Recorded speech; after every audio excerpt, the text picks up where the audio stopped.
ബഹുമാനപ്പെട്ട ഉസ്താദുമാരെ, പ്രിയപ്പെട്ട എൻ്റെ കൂട്ടുകാരെ, അസ്സലാമു അലൈക്കും. എല്ലാവർക്കും കഥ കേൾക്കാൻ ഇഷ്ടമാണോ?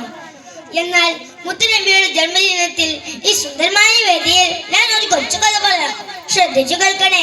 കുറച്ചു നേരം നിങ്ങളുടെ കണ്ണ് കാത് ഇങ്ങോട്ടേക്ക് തിരിക്കണേ.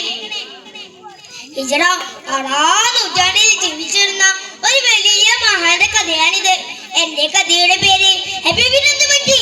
അതാ കഴുവയുടെ പരിസരത്ത് ഒരാൾക്കൂട്ടം അവിടെ ഒരു ഗംഭീരമായ പ്രസംഗം നടക്കുകയാണ്. പ്രഭാഷകൻ ആരാണെന്ന് അറിയാമോ? മുത്തുനബി സ്വല്ലല്ലാഹു അലൈഹി വസല്ലം തങ്ങളെ പ്രിയപ്പെട്ട കൂട്ടുകാരൻ അബൂബക്കർ റളിയല്ലാഹു അൻഹു. മുസ്ലിങ്ങൾ 38 പേരുള്ള സമയമാണിത്. മക്കയിലെ ഖുറൈശികളെ നന്മയിലേക്ക് ക്ഷണിക്കുകയാണ് സിദ്ദീഖ് തങ്ങൾ. പ്രസംഗം കേട്ട കല്ല് മൂത്ത ശത്രുക്കളിലെ എന്ന ദൃശ്യം സിദ്ദീഖ് തങ്ങളെ മുഖത്തേക്ക് ആണി തറച്ച ചെലപ്പെടുത്ത് ആണി അടിച്ചു. അടിയുടെ ഉക്കിൽ സിദ്ദീഖ് തങ്ങൾ ബോധം കെട്ടി വീണു. വിശ്വാസത്തിന്റെ വെളിച്ചം ജ്വലിച്ചു നിൽക്കുന്ന ആ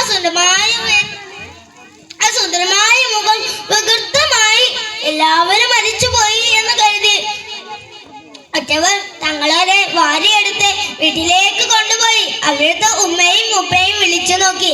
വിളി കേൾക്കുന്നേയില്ല. വൈകുന്നേരമായപ്പോൾ സിദ്ദീഖ് തങ്ങൾ ബോധം തെളിഞ്ഞു.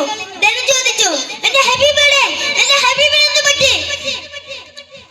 വേജാറോട് നോക്കി നിൽക്കുന്ന ആ കുടുംബക്കാർക്ക് അതത്ര രക്ഷിച്ചില്ല. നീ എന്തെങ്കിലും ഭക്ഷണം കഴിക്ക്, ബാക്കി പിന്നെ നോക്കാം. അവർ പലതും പറഞ്ഞു നോക്കി, പക്ഷേ മകൻ സമ്മതിച്ചില്ല. ഞാൻ എന്റെ ഹബീബിനെ കാണാൻ ഞാൻ ഭക്ഷണം കഴിക്കില്ല. അവസാനം മുത്തുനബി സ്വല്ലല്ലാഹു അലൈഹി വസല്ലം തങ്ങൾ ദാറുൽ അർഖമിൽ സുരക്ഷിതമായി ഉണ്ടെന്ന വിവരം കിട്ടിയോടെ തങ്ങളെ അങ്ങോട്ടേക്ക് കൊണ്ടുപോയി. സിദ്ദീഖ് തങ്ങളെ ആ വികൃതമായ മുഖം കണ്ട് നബി സ്വല്ലല്ലാഹു അലൈഹി വസല്ലം വികാരനിർഭരമായി വാരി പുലർന്നു അവിടുത്തെ കാര്യങ്ങൾ അന്വേഷിച്ചു.